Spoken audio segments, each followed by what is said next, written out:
कि जैसे इतिहास अपने आप को दोहरा रहा हो, कि जैसे फिर से हमें एक आजादी की लड़ाई फिर से हमें लड़नी पड़े। ये आजादी का आंदोलन है जो आज लड़ा जा रहा है, जिसमें ना सिर्फ ट्रेड यूनियन ना संगठन बल्कि किसानों के जो संयुक्त किसान मोर्चा ने भी पूरे देश में ट्रेड यूनियंस के इस आज के पड़ाव का उसके प्रति एकजुटता प्रकट की है।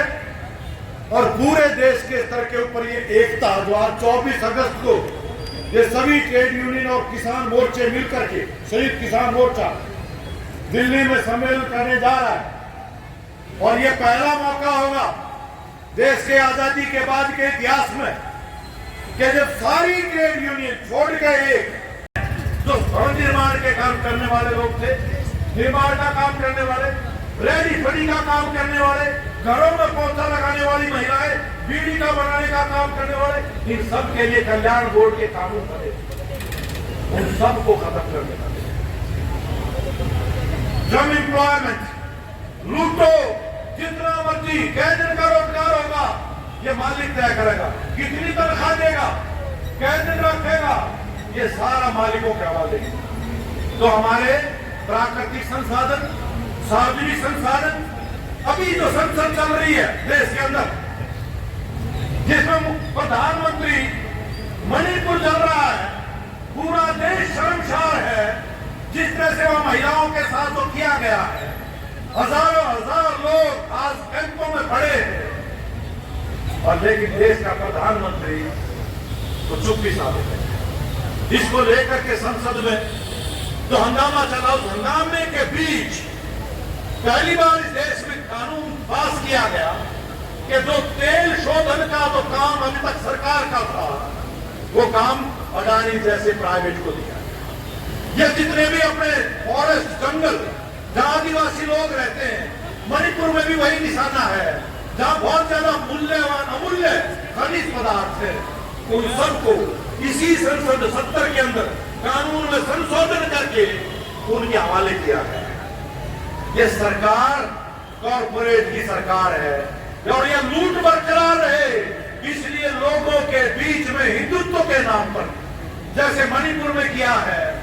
वो भी सांप्रदायिकता का है, जाति के आधार पर, नस्ल के आधार पर, धर्म के आधार के ऊपर इस तरह से जो आज बीजेपी की जो राजनीति है, जम्मू कश्मीर, आज मणिपुर और फिर हरियाणा और ये सारा देश जो आज ये नूह में हो रहा है, ये ऐसे ही नहीं हो गया। ये ऐसे ही हुआ जैसे पुलवामा को होने दिया था। देखिए आप आज तमाम अखबारों के अंदर धीरे धीरे ये हमारे यूट्यूबर ये सामने लेकर के आ रहे हैं। सीआईडी का इंस्पेक्टर नूह का बोलता है कि मैंने 10 दिन पहले रिपोर्ट दे दी थी कि यहाँ ये इस यात्रा के चलते हुए हिंसा हो सकती है, क्योंकि यह यात्रा कोई धार्मिक यात्रा नहीं है। ये जो यात्रा बता रहे हैं, क्या नाम इसका, ब्रज मंडल जल अभिषेक, यह यात्रा 3 साल से शुरू हुई। यह बजरंग दल विश्व हिंदू परिषद की तरफ से धर्म के ओर लेकर के सांप्रदायिक आधार पर लोगों में वहां हिंसा, तनाव, आतंक पैदा करने के लिए, वरना तो वहां चल रही है तो हमेशा से सदियों से चलती आई ब्रिज परिक्रमा, अभी भी चल रही है, 16 अगस्त तक चलेगी और वो अपने मेवात के इलाके से भी गुजरती है। वहां जाकर के देखो, उसके वीडियो भी आप देखोगे, तमाम मुस्लिम भाई हिंदुओं के लिए मीठा पानी का, उनके पैर दबाने का, मालिश करने का, धर्मारोपण का, खान पीन का, पंखे लगाने का, ये तमाम व्यवस्थाएं आज भी इस समय पर भी नूह जिले के अंदर भी जो इलाका ब्रज के अंदर पड़ता है उसमें आज भी चल रहा है। ये दंगा नहीं था तो समुदाय के बीच का दंगा नहीं था, ये योजनाबद्ध ढंग से हथियारबंद लोग, जो राव इंद्रजीत ने भी जो सवाल खड़ा किया कि धार्मिक यात्रा में हथियार ले जाने का किसने इजाजत दी, और आपके गृह मंत्री कह रहा है कि मेरे को तो दोपहर बाद दंगा हो चुका, हिंसा हो चुकी, 3 बजे पुलिस ने नहीं किसी आम आदमी ने फोन करके मेरे को बताया तू क्या का गृह मंत्री है, छोड़ दे इसमें, फिर तेरा नैतिक जिम्मेवारी बनती है कि अगर तेरे को ये सूचना ही नहीं है, पुलिस वाला भी तेरे को फोन नहीं करके नहीं बता रहा, तो तेरे को गृह मंत्री रहने का नहीं है। लेकिन उसके बावजूद भी बेशर्मी इतनी कि वो इतनी बड़ी अफवाह फैलाता है, कहता है कि 5000 लोगों को बंधक बना रखा है मंदिर में, हथियारबंद लोगों ने। भाई आप में से कोई जाके देखे अंदर का वो मंदिर, मैं गृह मंत्री को चुनौती देता हूं, उस मंदिर में 5000 लोगों को तुम बिठा के दिखा दे,